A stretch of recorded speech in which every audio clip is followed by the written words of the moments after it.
You are here representing the U.S. You're on the brand USA stamped. What are you hearing from the European buyers that are here?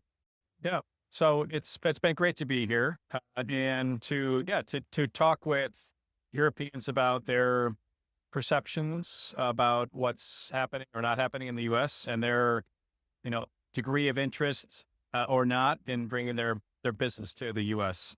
It's mixed, really. There's plenty of people that are longtime loyal customers that are here and that are, this is a good business decision for them to bring their meetings to the U.S., right? And then there are some that are, they're questioning, like, is it safe to come to the U.S., which is really kind of a unprecedented question to be asked about coming to the U.S., right? So, and that question comes more from their, not from their own experience as much as what they've heard from either others, or if they've heard about a couple of incidences of Europeans that were not admitted into the U.S. for some reasons. And so that's been a challenge in them thinking, gosh, is that what's happening? But we know that that's not the case. And so it's been a lot of kind of reassuring that the policies for entering the U.S. have not changed. We have certainly a focus on enforcement. We want to make sure that, I should say, that the government wants to make sure that they know, who's presenting themselves to enter the country and what are they coming for, right? So that's just the U.S. That's any country. So, so it's kind of overcoming their concerns about, safety, and are they going to get their, phones scanned and upon, entry into the U.S. And so it's just called into question, is this the time to come to the U.S., or should I maybe consider other destinations, which is, unfortunate, but that is the reality that I've heard from many folks. Some are saying, maybe we just, wait it out a bit. Uncertainty is not, helpful overall. And I think that sense of not really being sure creates a sense of maybe now's not the right time. And so I'm hearing that. At the same time, I'm hearing from others that are saying, we're bringing your meeting, we're excited to come. And so it's kind of both at the same time. Now, I had the pleasure of being in the audience for your panel that you did today, and you were talking about some statistics, and you mentioned that was it April, that travel into the U.S. and all travel, not just group travel, was down 1%? Really less than 1%. If we look kind of through the end of April, 2025 versus 2024. I know there were some in the audience who were kind of questioning that number because in particular from the country that she represents, it's much higher. And so that's what we're seeing is, variability for a variety of reasons. Sometimes it's she in particular had a few friends or people that she that weren't allowed to come in the country for whatever reason. I'm not sure the specifics, but She was from the Netherlands, I believe. yeah. And so overall, we look at the net impact on where we are as of the end of April. It's slightly down, which we anticipated a growth here. So it's not what we were anticipating, but it's also maybe not as bad as folks thought. We had some changes in March that were really got everybody's attention. And then we had some corrections in April, which was, I think, a bit reassuring. And, year to date, we're over 10 million visitors from outside the U.S., visiting the country like you said, that's totality. That's not just for a group. That's all for overall. And you also mentioned Canadians being the number one inbound audience for the U.S. Yeah. What are you hearing from the Canadian market? Have you talked to any Canadian planners here? So in last year, there were over 20 million Canadian visitors to the United States. So that's the number one inbound market for us. Again, that's not just group, that's overall. And so we're hearing fairly consistently from Canadian planners that they're, looking to either keep those programs in Canada look for other places that are not in the U.S. So yeah, it's disappointing for sure. Is that based more on sentiment than I mean, that's concerns? one of the things we didn't talk as much about today in the session is the strong dollar. So for the Canadians, that is a real barrier. It has been, it is, and it may continue to be. And then there's definitely sentiment at play where they're not feeling that now's the time to come. There's some concern about what their experience might be crossing into the United States, and so they're deciding maybe now's not the time. So, and I think the message to them is overall that we're here when you're ready.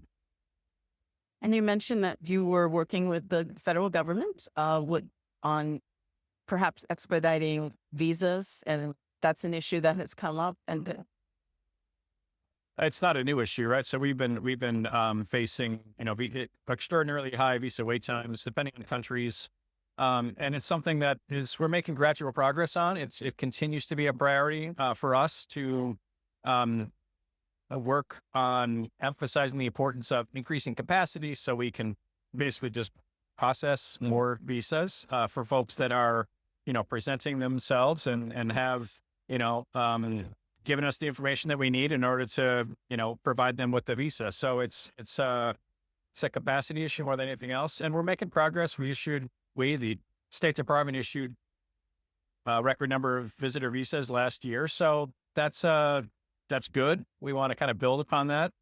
We also know that depending on where people are, they may face, kind of unacceptably high visa wait times, and but we're working with the administration on addressing that. They're very much focused on that. They're creating a new website specifically for visas related to groups coming into the U.S. yes, you mentioned that. I think that demonstrates that commitment to our sector and their interest in ensuring that groups have the opportunity to to come in when they want to. And I participated in the policy forum yesterday, and it was great to be part of those Yeah, conversations. tell me about that. Yeah, Was so that your first time participating in it? I've been before, and it's continually evolving. And part of the reasons I think that IMEX continues to do the policy forum is that it's really important to engage elected officials at all levels of government in all countries in conversations about the value of, our, and the work that we do as event organizers and as hosts of events, and how they can better the host destinations, and how they can be a catalyst for economic revitalization of destinations and growth. And sometimes it's hard to make those, connections. So the policy forum, I think, helps to bring folks in that are interested in being part of a conversation about how events and meetings can be catalysts for, the growth and the, development and the betterment of their, their cities and towns.